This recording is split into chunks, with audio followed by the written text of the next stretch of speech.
Scott Ritter spent 7 years in Iraq heading the UN team which had to determine whether or not its weapons of mass destruction had been destroyed. He and his team were kicked out in 1998 by Saddam Hussein, who refused to give them free access to all the sites they wanted to inspect. That resulted in US and British airstrikes, and inspectors have not been allowed back in since then. Now, with the threat of another campaign against Saddam Hussein, Ritter has returned, this time as a harsh critic of the US policy on Iraq. Addressing Iraq's National Assembly, he expressed his deep reservations.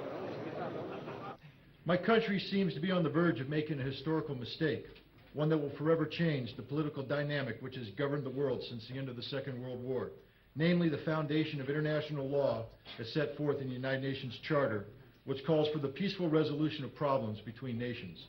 My government has set forth on a policy of unilateral intervention that runs contrary to the letter and intent of the United Nations Charter.